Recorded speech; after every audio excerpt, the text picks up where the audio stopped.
All right, what's up everybody? It's been a while since we've worked on the LS swap Miata. This is going back to 2023 when I first picked it up. It had locked up rear end and it had a bad motor, so I didn't have any power to move it off the trailer or on for that matter.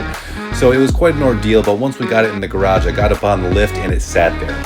Until September of 2024 when I finally decided to go ahead and pull the transmission and the engine out of the car from the front. There's an episode on that, go ahead and watch it. But basically the car sat there for a long time, and for the reason why is because it was cold. It got cold outside, you can see all the snow, it's been freezing here in Michigan. We've had an abnormally cold winter, much colder than the last one. And honestly, I don't have a heater, I don't have insulation in the garage, and usually that doesn't really deter me, but in this instance, I have a lot of other things I'm working on, so I'm spending my time in other areas. Right now, I'm taking care of the potential mice situation in the new garage, the Augs garage. So I always do this whenever I have my cars in storage. I'm terrified or paranoid of mice getting in, eating up the wires, and creating some electrical situations. So I put peanut butter all over these mouse traps. I set them up inside the garage next to each one of the special cars. I am back at the Augs garage right now, and I am going to check for a thing I should have checked for sooner on this car, the Beat, and that is rust. So, did a little research and I found out that one of the common places that these things go out is the rear trunk liner. Biggest concern, this carpet's actually nicer. Yeah, it my looks other good. One. The other one had like a couple holes here, this one doesn't. There's some rust here, but honestly, it looks fine. I mean, yeah, a little bit. Oh my, yeah. It's just a little bit more room in the trunk. You can, No, I'm set, dude. Thanks, I ate already. Well, This is the first time we're gonna look at this together. And right now I'm looking for my keys. Which one's for the Beat? I color-coded them, so it's gotta be yellow, but I also have a yellow Miata, I think. I think it was this one. I think this Great Smoky Mountains was the key. Yellow tag is for the yellow Miata. This tag should have two keys. Oh, there is two keys on the same ring. This has gotta be the Beat. All right, let's go check this out together. Okay. Set a mouse trap right there, looking good still. All right, I have not checked this out yet. Okay, and up with it. We got it up. Okay, we are at the rear trunk lid. Let's see what's behind this carpet. Let's see what's behind this together. Okay, now I see what looks like the tiniest bit of surfaced. I mean, that right there, this is dirt. Okay, got a little bit. The tiniest, I don't know if I can get this on camera without a light. Tiniest little spot right here. I'm not gonna fret about this, but I am going to reseal it. Everything else actually looks pretty good. Like I said, a little bit of paint flake, a little bit of dirt, but nothing crazy. What is this rust arrestor? What in the golly is that? I've never seen anything called a rust arrestor. No, it's clean back here, man. Oh, this is solid. This is solid. Whoop. Yeah, this is good. What the fuck is the rust arrestor? And we'll find out. Right? Should have looked back here sooner. And there you have it. We need to find out what the rust arrestor is. I've never even heard of that, so gotta do a little research on that. Looks like the rear trunk looks good enough to go for now. Maybe a little bit of sanding and some respray, some sealant in the springtime once it warms up a little bit. But for now, I was able to bring all the presents to the cars, touch up paint for the blue and the red. I also need to bring by a new cigarette holder for this car. I threw that in the passenger seat. Everything's where it needs to be.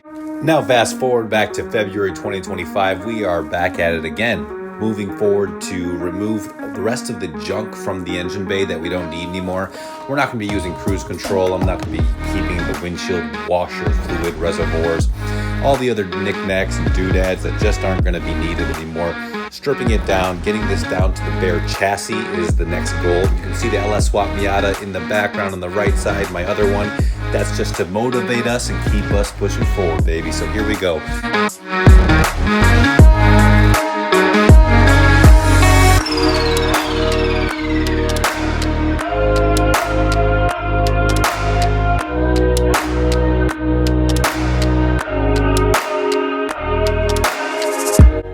Okay, now we're working on the bottom side. Had to remove the rear power plant frame as well as this subframe rear differential and rear suspension assembly.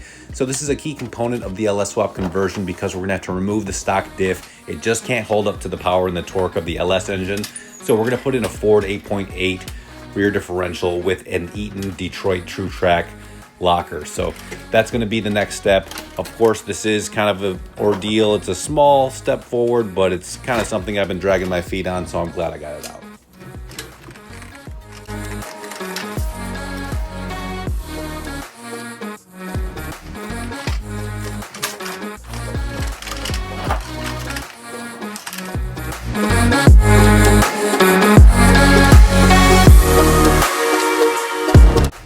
And that is going to be a wrap for today. You can see we have a long way to go yet. I mean, we do have both of the fenders off. We have all the liners off. The wiring harnesses are pulled to the side. Still got to remove the dash to get those all pulled out. But yeah, we're making progress. We're making progress here. I couldn't help myself. I found a part on eBay last night. It was local, for local pickup at a salvage yard. Offered them $150 for this thing, and they took it, you know? So in those situations, I had to go get it. So I just went and picked it up. It came with all the brackets and everything, which is cool. Oh, we got the seats removed too, so that's kind of a cool thing. They're sitting right behind me over here, which they're torn up. I'm gonna get something new. Well, we got the power plant here. This is not an LS7, it's actually just an LS1, but we got some LS7 covers. I am gonna rebuild this one just to make sure she's all good to go. More on that. We got an L33 back here, but that's a backup. Both running LS6 intakes. And I've been hoarding a couple T56 transmissions. You can see here. We have the subframe for the full swap is right here, and the other T56 underneath. So just kind of holding on to those for a rainy day. You never know when you're gonna need them. Last but not least, you can see our parts pile is growing. So it's starting to take on more and more every single day. And I knew this was going to be a good addition, so we threw up that rack on top of the car. We're working in a limited space here. I had to make sure we had place to put all of the parts coming off the car. You can see already my backyard has become a little bit of a makeshift salvage yard, if you will. Let's take a gander.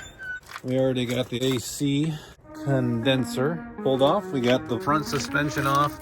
You can see we got the exhaust taken off, cruise control, reservoir is right down there. The power plant frame is the giant frame down there, got pulled off the diff.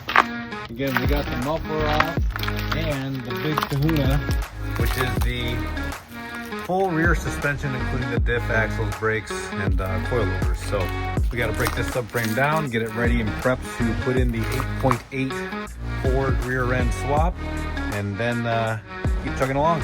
But anywho, slow progress is better than no progress. That's gonna tie a bow on it today. Next episode, I'm gonna pull all the carpet and the dash from the interior, pull the wiring harnesses through, continuing to prep the engine bay, because this is gonna get shaved, whatever the hell they kids say nowadays when they make their engine bay all show statusy. That's what I'm gonna do, because that's what I am gonna do. All right, thanks for tuning in. Thanks a lot for all the new subscribers. I'm having a good time doing this, so I hope you guys are too. Appreciate all the support, and take good care.